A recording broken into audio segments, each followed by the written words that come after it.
De Bonne Facture, c'est toujours une marque de prêt-à-porter masculin qui revisite des essentiels en les décontractant avec des matières naturelles, des matières traditionnelles en fait, du vestiaire masculin qu'on va chercher chez les meilleurs tisseurs, les meilleurs faiseurs, avec un aspect héritage quand même assez fort et en essayant de moderniser cet héritage avec des coupes contemporaines et des volumes intéressants. Alors De Bonne Facture, ça fait donc 10 ans qu'on se connaît. À ce moment-là, nous, on commence à travailler sur notre propre ligne de vêtements et j'ai pu m'apercevoir à quel point c'était dur d'avoir un vêtement qui tombe bien. Et toi, je trouvais que c'était vraiment hyper réussi à chaque fois. Au niveau des épaules, au niveau du col, des manches, etc. Et en termes de style, moi j'ai toujours beaucoup aimé cette cohérence chez De Bonne Facture. C'est-à-dire que maintenant il y a une vraie signature visuelle de Bonne Facture. Quand on voit une tenue de Bonne Facture, on sait que c'est une de Bonne Facture.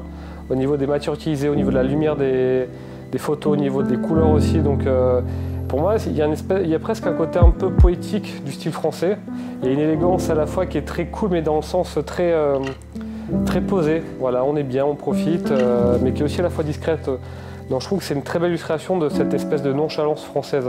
En fait, on la définit souvent comme une allure soft tailoring. Si tu veux, une silhouette avec une base structurée, mais qui est décontractée en fait par des manches raglants qui créent une épaule douce, par en fait un volume qui est un peu plus important, un petit peu plus casual ou un peu plus ample, qui donne une silhouette plus souple, à finalement des pièces qui sont plutôt des pièces classiques du vestiaire masculin. On part de bases vraiment classiques, donc sur des navy, des gris anthracite, des crèmes, des beiges.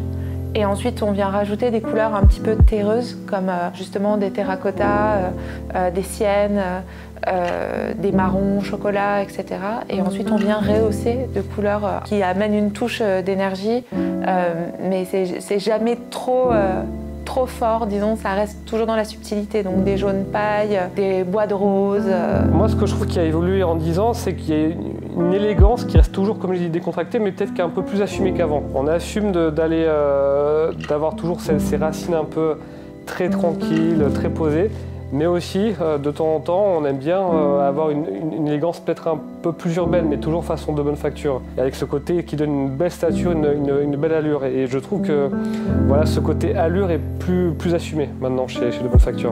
On a toujours eu beaucoup de clients qui nous approchaient, qui venaient de Bonne Gueule et qui étaient, disons, assez désireux d'en savoir plus sur De Bonne Facture ou assez admiratif des vêtements, mais sans avoir le budget pour pouvoir s'offrir une pièce de bonne facture. Dans la façon, on s'attache à certains détails, donc en fait, ça a un coût et on n'arrive pas à être sur des niveaux de prix qui peuvent répondre à un marché plus large et c'est un peu frustrant. Et je m'étais dit qu'avec une collaboration, on pourrait finalement trouver le meilleur des deux mondes et satisfaire toutes ces personnes qui venaient vers nous. Donc là, je porte le pull et le pantalon de la collab et je me sens très bien dedans parce que la Moleskine, je trouve que c'est une très belle matière qui a vraiment de belles propriétés, c'est une matière qui a une belle histoire, hein, avec des racines dans le monde du travail pour sa durabilité, son confort, sa douceur, sa souplesse, son côté très légèrement duveteux qui lui donne des micro-propriétés coupe-vent et déperlantes, on va dire. Pour la coupe, moi de base, j'ai plus l'habitude de coupe ajustée, mais voilà, je mets de temps en temps des coupes un peu plus droites. Pour quelqu'un qui ne s'est jamais frotté à ce genre de volume, pour moi c'est un excellent premier achat.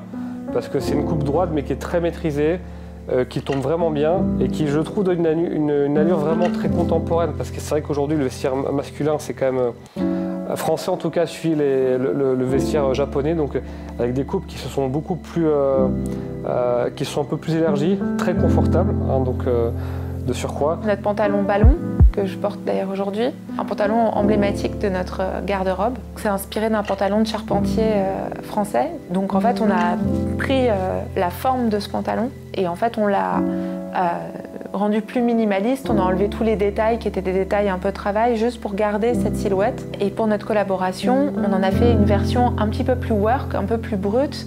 On a retravaillé ce pantalon avec un répertoire un petit peu plus vestiaire de travail, moins raffiné que ce qu'on fait habituellement, mais justement, je pense que ce sera plus casual et que ça pourra toucher plus de monde.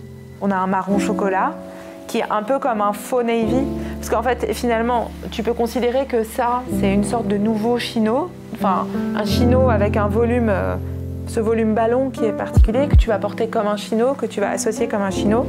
Et ici, tu peux considérer qu'au lieu d'un navy, qui est peut-être une couleur un peu plus traditionnelle, tu vas avoir cette espèce de faux navy qui est ce marron et que tu vas pouvoir mélanger en fait avec pas mal de pièces de ta garde-robe. Ou bien justement avoir cette garde-robe dans des couleurs un peu de terre qui peut être super subtile et apporter quelque chose de différent tout en restant discret. Sur les mailles, ah mais tiens, mais j'ai trop envie de l'avoir pour moi celle-là. Non mais regardez, c'est trop beau. C'est vraiment trop beau. Donc là, en fait, il y a un écru crème. Ça aussi, ça permet d'apporter un peu une touche de lumière, mais sans apporter de la couleur et de rester aussi une pièce que tu peux mettre en layering extrêmement facilement. Et ensuite, cette couleur un petit peu plus forte, mais qui reste élégante et voilà, et assez douce, qui est un terracotta. Au niveau du pull, bon ben là c'est de bonne facture, c'est-à-dire on a une coupe qui est très intemporelle. Hein. C'est pas un pull large, mais c'est pas un pull fité non plus, donc c'est vraiment entre les deux. C'est un pull que je pense qu'on pourrait porter très facilement dans 10, 15 ans, 20 ans. En termes d'allure, il y a vraiment, on reste sur quelque chose qui est quand même très sobre, mais qui est très intemporel. J'aime bien ce tricotage aussi qui est vraiment dense aussi. On sent qu'il y a un côté très protecteur dans ce pull qui me plaît beaucoup. Vu que c'est une laine assez sèche, j'avais peur que ça gratte à même la peau. Et en fait, franchement, ça va carrément quoi. Alors, c'est une matière sèche, hein, avec ce côté très brut, mais honnêtement, au quotidien, c'est tout à fait agréable. Alors là, le pull, il est col montant, donc c'est peut-être un peu bizarre avec une veste de travail. Donc en fait, avec un chino et un manteau, nous on a un manteau qui s'appelle le raglan parisien. Le manteau raglan parisien, c'est inspiré des manteaux des vieux messieurs à Paris. Donc vraiment le manteau genre Macintosh, voilà. Tu peux également mettre une surchemise en fait par-dessus. Enfin, nous on a des surchemises en tweed. Tu peux le porter avec une veste aussi, je pense que ça peut être très joli. Cette couleur terracotta, paprika, pour moi avec un pantalon blanc, ça serait, enfin écru, crème, elle serait vraiment parfaite. Et pour le pull écru qu'on a sorti, je l'imagine, je sais que voilà, Déborah de bonne facture n'aime pas les jeans, mais avec quand même un petit jean bleach, il serait vraiment parfait, quoi. Un jean un peu délavé, un jean en seconde main, en tout cas, il serait un peu usé, il serait vraiment parfait. Ou avec un jean brut, pourquoi pas aussi, avec une teinture naturelle, avec un indigo naturel, si vous arrivez à trouver un jean en indigo naturel. Et en haut, bah, moi je le verrais bien avec une workwear jacket et avec une couleur un peu miel, un peu doré. J'aime bien ces coloris-là qu'on voit beaucoup chez les Japonais. Ou évidemment tous les coloris pastels qu'on trouve chez de bonne facture. Et puis en chaussures, bah, comme je l'ai dit, soit une paire de sneakers avec une influence un peu vintage et héritage. J'aime bien quand il y a du contraste un peu inattendu. Mais sinon, évidemment, là je vais faire plaisir à tous les garçons du bureau, mais il faut une paire de chaussures bateau, de mocassins. Voilà, du truc bien costaud.